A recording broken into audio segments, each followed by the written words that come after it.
자, 지금부터 제가 설명드리는 거 끝까지 잘 들어주시길 바라겠습니다. 자, 다시 한번 정리를 해볼게요. 2018년도 주요 아까 11개 대학 모집 인원이 자 35,341명, 전체 중에 5.9%밖에 안 된다고 말씀을 드렸습니다. 자, 이 숫자를 입학 전형별로 한번 나눠 볼게요. 학생부 교과 6.9%, 학생부 종합 42.7%, 논술 15.1%, 특기자 실기죠 8.7%, 수능 26.6%. 자, 이게 2018년도입니다. 자, 2019년도 거도 볼게요. 자, 요게 2019년도에는 5.7%, 44.9%, 14.9%, 8.5%, 26%. 자, 이게 입학 전형이에요. 주요 대학이 뽑는 입학 전형입니다. 자, 어떤 블로그에 있는 글을 제가 그대로 읽어 드릴 테니까 잘 들어보십시오. 대략적으로 100명 중에 49명은 학생부 전형, 15명은 논술 전형, 9명은 특기자 실기 전형, 27명은 정시 수능 전형으로 뽑는다고 볼 수 있습니다. 2019학년도 것을 분석해 봤는데 학생부 종합 전형이 모든 전형을 조금씩 잠식해 가는 것을 볼 수 있습니다. 교과 이외에 해야 할 것이 너무나도 많은 학생부 종합 전형이 늘어만 가는 상황을 잘 적응해 나가기 위해선 고등학교의 첫 시험을 보는 시점에서 교과에 있어서 이미 완성 상태여야만 합니다.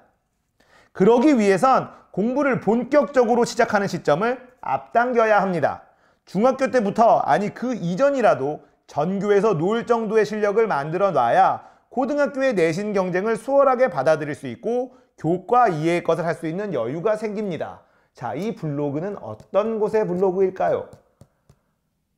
바로 땡땡 학원, 대형 학원의 블로그였습니다. 감이 딱 잡히십니까? 지금은 이 학원들이 역대급 초호황기예요. 지금 사교육이 필요한 것이 단순히 국영수, 과학 이런 것뿐만이 아니라 스펙 쌓기에 대한 모든 컨설팅도 다 사교육으로 빨려 들어가고 있습니다. 그리고 이 스펙 쌓기 중에 가장 중요한 것이 또 특목고에 가는 것이에요. 그러니까 중학교 때부터, 아니 초등학교 때부터 대입 경쟁에 매달리기 시작한다는 거예요. 하루 이틀, 1년, 2년 바짝 나 죽었다라고 공부해서 될 문제가 아니라는 거죠. 지금의 입시 제도는 이런 상황이라는 겁니다. 그런데도 정부에서는 정시 확대를 해달라라는 국민들의 요구를 듣지 않고 자소서의 비중을 낮추겠다, 학종의 객관화를 높이겠다, 뭐 이런 이야기를 하고 있어요. 그 얘기가 될 것 같습니까? 제가 말씀드렸다시피 대학 서열화를 건드리지 않고는 어떤 입시제도를 해도 어차피 사교육이 다 먼저 선점하고 해답을 제시할 수밖에 없습니다.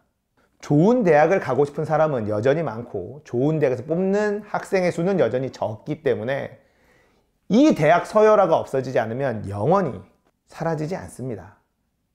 그러면 최소한 공정하고 객관화된 입시 제도를 만드는 게 가장 중요하다, 이런 말씀을 드리고 싶어요.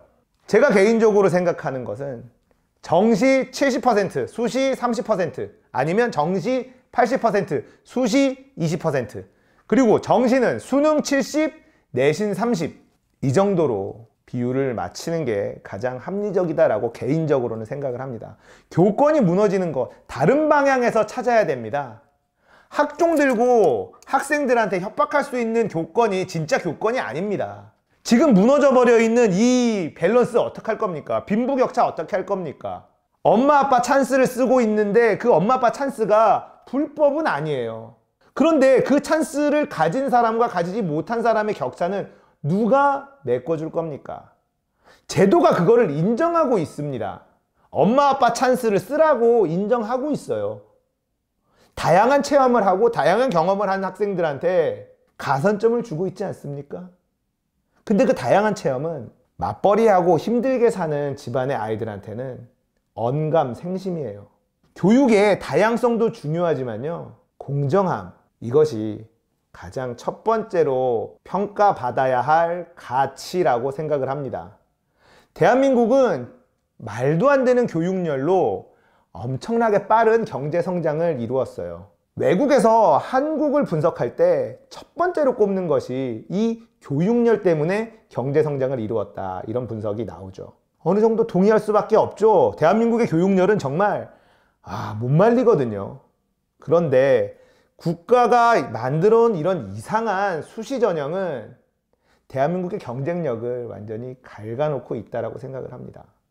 물론 다양한 인재들이 나와서 좋은 활약을 할 수도 있겠지만 상대적으로 박탈감을 갖는 사람들이 늘어나서 사회적인 분열이 발생할 확률이 너무 높지 않습니까? 나중에 그렇게 분열된 사회를 봉합하는 데 드는 사회적인 비용은 상상조차 할 수 없을 겁니다. 지금도 386 세대에 대한 젊은 세대들의 불만이 굉장히 많죠. 386 세대 니들은 데모만 하고 그래도 졸업만 하면 취직도 잘 되고 대기업에 턱턱턱 다 붙지 않았느냐, 우리는 엄청난 스펙을 가져도 대기업에 못 붙어, 취업하기 힘들어, 이런 불만이 있죠. 그런데 그 좋은 대학을 가기 위해서도 엄청난 노력을 합니다. 그럼 그 좋은 대학을 가지 못한 사람과 좋은 대학을 간 사람들의 또 상대적인 박탈감이 생길 수밖에 없죠.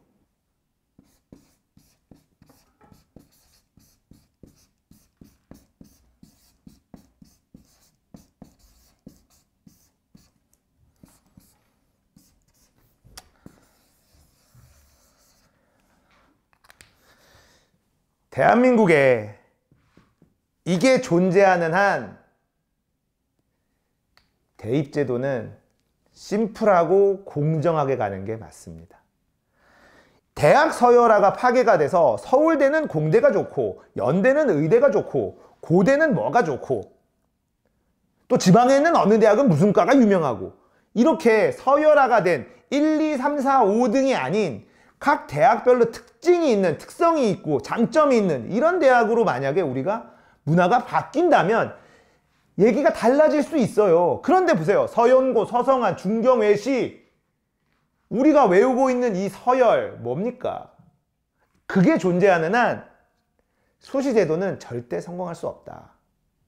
기득권들만 유리해질 수밖에 없는 그런 제도로 변질될 수밖에 없다. 이거를 우리가 명심해야 됩니다. 명분은 좋죠. 하지만 대학 서열화라는 게 존재하는 이상 그 명분들이 다 변질될 수밖에 없다. 이거를 왜 모르는지 저는 이해가 안 돼요. 이번 선거판에서 입시제도 이야기 분명히 나올 거거든요. 총선 때. 자유한국당은 이미 정시 확대를 들고 나왔습니다. 민주당에서 바보처럼 정시 확대 안 된다, 이딴 얘기하면 진짜 큰일 납니다. 국민들이 무엇을 원하는지 잘 좀 헤아려 보시길 바라겠습니다. 민주당을 엄청 사랑하진 않지만 자유한국당을 엄청 싫어하는 홀스 형이었습니다. 오늘 이야기 여기까지입니다. 공감되셨다면 구독, 좋아요, 알림 설정 눌러주세요. 감사합니다. 끝!